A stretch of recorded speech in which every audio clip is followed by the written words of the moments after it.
कहते हैं कि जंगली जानवर की ताकत उसकी चुप्पी में छिपी होती है। इसका अर्थ यह है कि आज के दौर में हर देश को अपनी भौगोलिक स्थिति और आसपास के देशों के आंतरिक हालात पर पैनी नजर रखनी चाहिए। यह एक पुरानी कहावत है, लेकिन जियोपॉलिटिक्स में यह आज भी उतनी ही महत्वपूर्ण है। हाल ही में हुए ब्रिक्स सम्मेलन में जो दृश्य देखने को मिला, जहां प्रधानमंत्री नरेंद्र मोदी और शी जिनपिंग ने एक दूसरे से हाथ मिलाया, वह वैश्विक राजनीति में चर्चा का विषय बन गया। शायद किसी ने नहीं सोचा था कि भारत और चीन का इस तरह से हाथ मिलाना अमेरिका जैसे ताकतवर देश को भी असहज कर सकता है। यह एक ऐसा हैंडशेक था जिसने अंतर्राष्ट्रीय राजनीति में झंझावात पैदा कर दिया।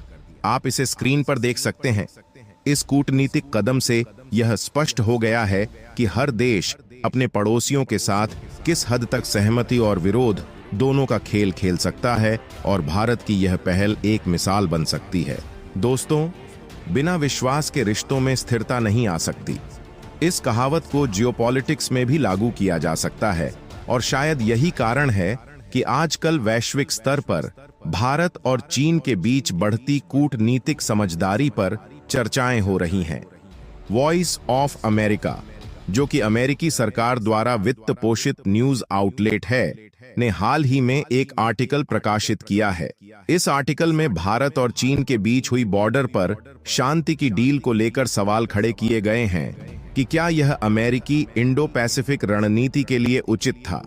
कई अमेरिकी विश्लेषकों और चीनी मूल के प्रोफेसर्स जो जियोपॉलिटिक्स में शोध कर रहे हैं का मानना है कि यह समझौता अमेरिका के लिए चिंता का विषय है।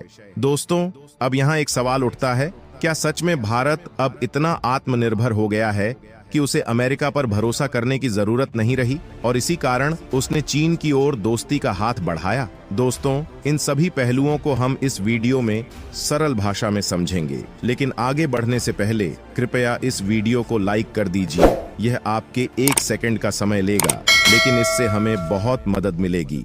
पीएम मोदी और शी जिनपिंग के बीच यह हैंडशेक यह संकेत देता है कि अब अमेरिका अपनी इंडो पैसिफिक रणनीति को भारत पर निर्भर करके आगे बढ़ाने से बच सकता है। अगर भारत को सीमा पर स्थिरता और शांति का आश्वासन मिल गया है, तो संभवतः भारत अब उतनी सक्रियता से अमेरिका के साथ चीन को काउंटर करने की रणनीति में शामिल नहीं होगा। यह अमेरिका के जियोपॉलिटिकल थिंकर्स के लिए एक बड़ा संकेत है कि भारत अब क्वाड में भी उतनी सक्रियता से भाग नहीं ले सकता, और एशिया नेटो जैसे विचारों में उसकी रुचि सीमित हो सकती है। दूसरी ओर चीन में भी इस घटनाक्रम को लेकर सरप्राइज देखने को मिला है। जहां पहले चीन के विश्लेषक यह मानकर चल रहे थे कि भारत चीन के खिलाफ अमेरिका के साथ खड़ा रहेगा, अब पीएम मोदी और शी जिनपिंग के इस हाथ मिलाने ने चीन में भी कूटनीतिक सोच को झकझोर दिया है। जियोपॉलिटिक्स की जटिलताओं में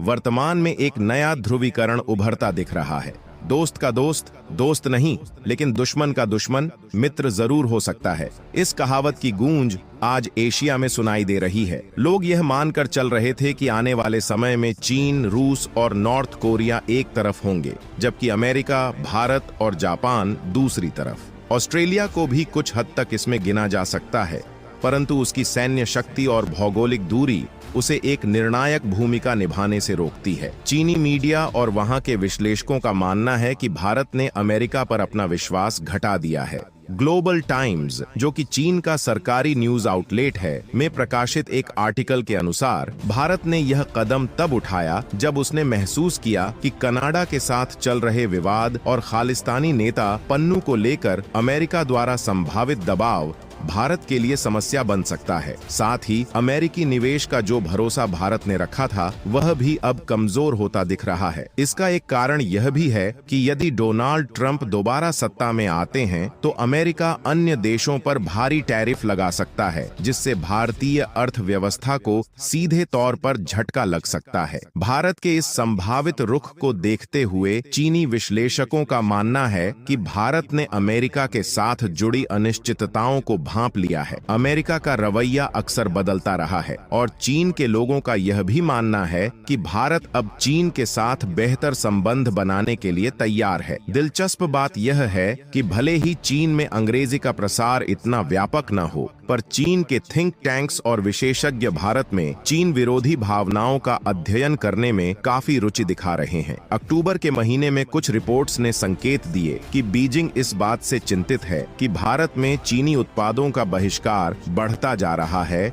और लोग उनके विकल्प ढूंढने लगे हैं। जैसे दिवाली का ही देख लीजिए। दिवाली के दौरान भारतीय बाजारों में चीन से बनी वस्तुएं लगभग 70% हिस्सेदारी रखती थीं, लेकिन अब चीनी उत्पादों के बहिष्कार के चलते यह हिस्सेदारी लगातार भारी मात्रा में घट गई है। अब चीन का यह मानना है कि प्रधानमंत्री मोदी और शी जिनपिंग के बीच जो हैंडशेक हुआ है, उसके बाद भारत चीन बॉर्डर पर तनाव में कमी आएगी। इसी के साथ भारत में जो एंटी चाइना सेंटीमेंट तेजी से बढ़ रहा था, वह भी धीरे धीरे कम हो सकता है। यह स्थिति चीन के दृष्टिकोण से बहुत महत्वपूर्ण है, क्योंकि वे यह समझने लगे हैं कि भारत के साथ उनके संबंधों को पुनर्स्थापित करने की आवश्यकता है। साथ ही चीन में जो वर्तमान में धारणा बनाई जा रही है, वह यह है कि भारत ने अमेरिका के बजाय चीन के साथ सहयोग को प्राथमिकता देने का फैसला अपनी ताकत के कारण नहीं, बल्कि जोखिम को कम करने की आवश्यकता से लिया है। रूस के साथ भारत का स्थिर संबंध रहा है, जहां रूस कभी भारत के विरुद्ध किसी उग्र कदम की संभावना नहीं रखता। इसके विपरीत अमेरिका की अनिश्चितता बढ़ती जा रही है, विशेष रूप से कनाडा और यूएस भारत संबंधों पर हाल की घटनाओं के बाद।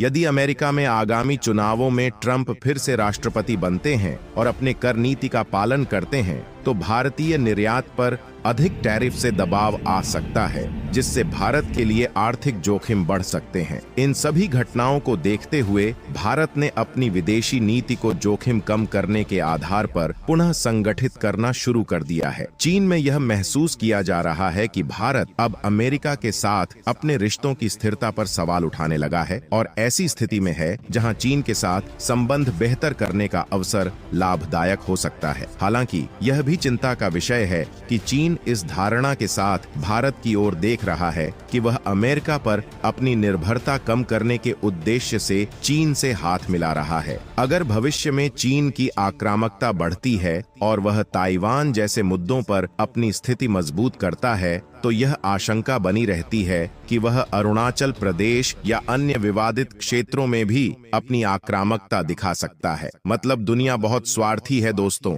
यहाँ कोई किसी का सगा नहीं होता, सबके रिश्ते जरूरत के आधार पर होते हैं। जैसे ही उन्हें मौका मिलेगा, वे किसी भी समय आपको नुकसान पहुँचाने में पीछे नहीं हटेंगे। तो दोस्तों, आपका क्या ख्याल है? क्या चीन भारत का भरोसेमंद पड़ोसी बन सकता है या फिर सिर्फ अपने फायदे के लिए भारत का इस्तेमाल कर रहा है? अपनी राय हमें कमेंट बॉक्स में जरूर बताएं। अगर ये वीडियो आपको पसंद आया हो तो इसे लाइक करें, हमारे चैनल को सब्सक्राइब करें और बेल आइकन को ऑल पर सेट कर दें, ताकि हर नई अपडेट आप तक सबसे पहले पहुंचे।